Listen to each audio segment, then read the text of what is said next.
नारद जी महाराज जाकर सबसे पहले आगे की जो गादी थी उस गादी पर बैठ गए। विश्व मोहिनी कन्या आती है और आकर जैसे ही नारद जी को देखा और आगे चली गई। अब नारद जी को लगा कि उस कन्या ने मुझे देखा नहीं होगा, उठकर दूसरी लाइन में सबसे पहले जाकर बैठ गया।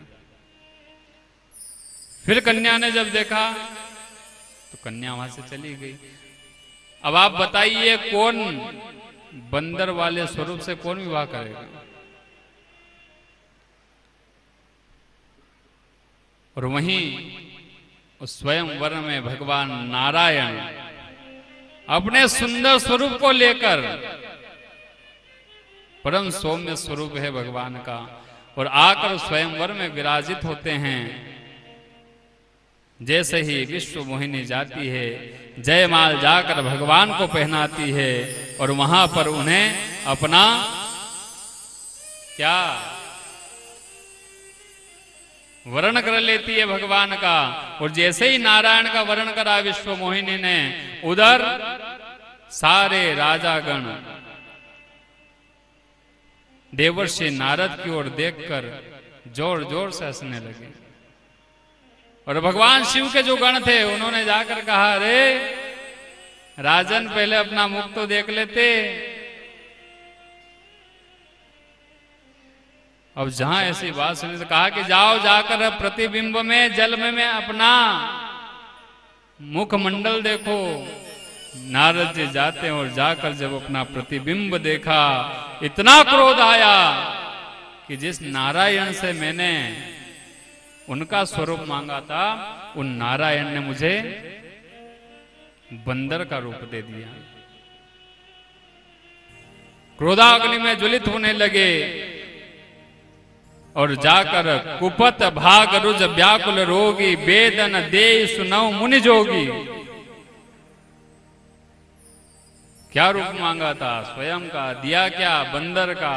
बड़े क्रोधित होकर आज नारद जी महाराज जैसे ही मायापति भगवान नारायण विश्व मोहिनी का वर्णन करके अपने रथ में विराजित करके लेकर जा रहे हैं, पीछे पीछे नारद जी महाराज दौड़ लगा देते हैं और जाकर देखा कि अरे ये तो वही विश्व मोहिनी है। पर इनके साथ है कौन? और जब देखा कि इनके साथ तो नारायण है, समझ गए कि आज तो हमारे साथ बड़ा छल किया है परमात्मा। और उसी समय श्राप दे दिया कि हे नारायण, जिस कन्या को मैं पत्नी के रूप में प्राप्त करना चाहता था, आज उस कन्या का आप हरण करके ले गए। ऐसे ही जब आपका अगला अवतार होगा, उस समय आपकी पत्नी का कोई हरण करके जाएगा। और आपने मुझे वानर बंदर का मुख दिया है, उस समय वो बंदर ही आपकी सहायता करेंगे। बाबा महादेव माता पार्वती को सुनाते हैं कि देवी, यही कारण है कि आपके रमापति भगवान नारायण को देवर्षि नारद ने श्राप दिया था।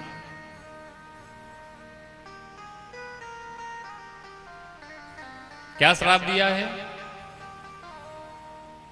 जिस बंदर का स्वरूप आप आज मुझे प्रदान करके गए हो, यही बंदर उस समय आपकी सहायता करेंगे। उस समय कौन आएगा? हनुमान जी महाराज। वही वानर रूप लेकर पूरी वानर की सेना लेकर आते हैं। भगवान शंकर माता पार्वती को भगवान श्री राम के अवतार की एक कारण की कथा को सुनाते हैं। अब भगवान भोलेनाथ माता पार्वती को राम जी के अवतार का दूसरा कारण बताते हैं और भाव से भगवान का वर्णन कर रहे हैं कि हे देवी, आप सुनिए, राम जन्म का जो अगला कारण है, स्वयंभू मनु अरु सत रूपा। क्यों? क्योंकि जो पहले के 3 कारण है वो काई के हैं। उन कारणों में यही है कि भगवान ने उन्हें श्राप दिया है, भगवान ने उन्हें श्राप दिया है। और जब श्राप देने की बातें आ रही थी, तब बाबा गोस्वामी ने सोचा कि अब आनंद नहीं आ रहा है। क्यों? क्योंकि पार्वती कहेगी कि क्या श्राप के लिए ही भगवान का जन्म हुआ है। इसलिए अब भक्त की कथा आती है। बोली भक्त वत्सल भगवान की जय।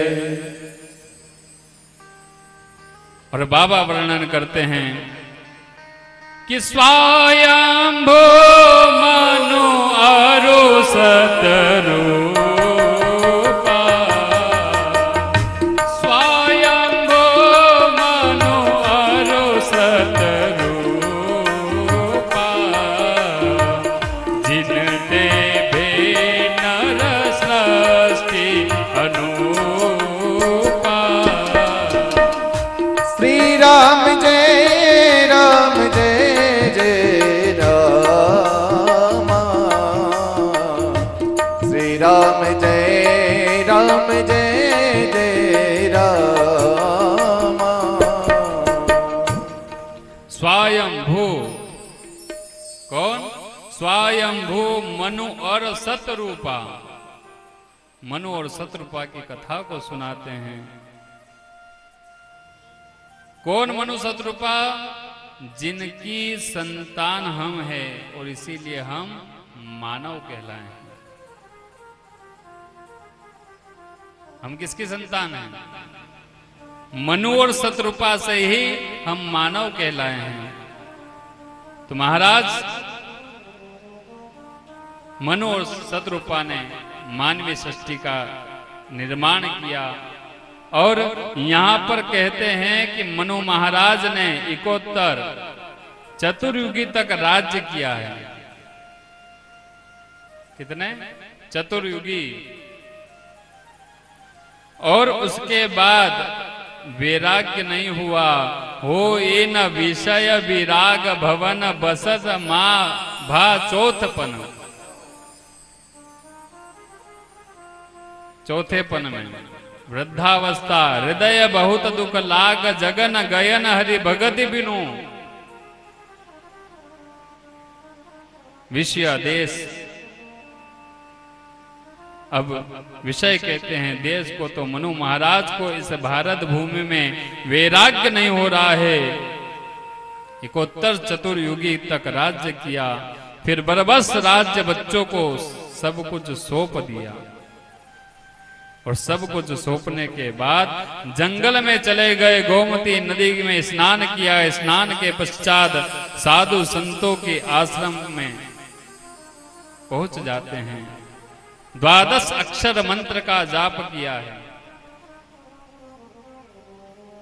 अच्छा, आप जानते हो 12 अक्षर मंत्र किसे कहते हैं? भागवत जी किसने सुनी? किसने भी नहीं सुनी? हाथ खड़े करो। भागवत जी किसने सुनी है? 12 अक्षर मंत्र किसे कहते हैं? शर्माओ मत, यदि याद हो तो बोलो।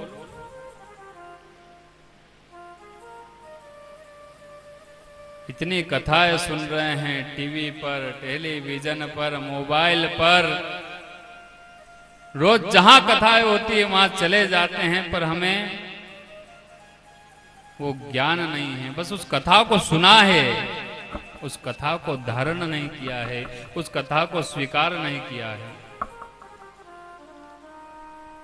12 अक्षर मंत्र ओम नमो भगवते वासुदेवाय, उस मंत्र का जाप किया। 12 अक्षर मंत्र पुनि जपहि सहित अनुराग, और वासुदेव पद पकरुह दंपति मन अति लाग। 12 अक्षर मंत्र का दोनों दंपति पति पत्नी मिलकर जाप कर रहे हैं। और ऐसा जाप ऐसी भक्ति करी। मनु महाराज ने 23,000 वर्ष तक घोर तपस्या की है। कितने? 23,000 वर्ष तक। देखो, हम चाहें तो हम भी इस कथा को मुख्य मुख्य बिंदुओं पर स्पर्श करते हुए राम जन्म की ओर कथा ले जा सकते हैं, पर हम इतनी पूर्ण रूप से आपको क्यों बता रहे हैं कि यदि आप इस कथा को सुनो, आपके यहाँ कोई भी ब्राह्मण देवता है, कोई भी वक्ता है, या आपको कहीं जाने का अवसर मिले, तो वहां आप इन प्रश्नों के उत्तर निसंकोच होकर दे सकते हो। कथा सुन रहे हैं क्या साहब? और कथा वही जो हमारी व्यथा मिटा दे, और व्यथा यही है कि किसी को सत्य ज्ञान की प्राप्ति नहीं हुई। 23,000 वर्ष तक बड़ी घोर तपस्या की। विधि हरि हर तप देखी अपारा, मनु समीप आए बहु बारा। जब तप करते हुए मनु और शत्रुपा को देखा तो सारे देवता बार बार उन्हें आशीर्वाद देने के लिए आने लगे।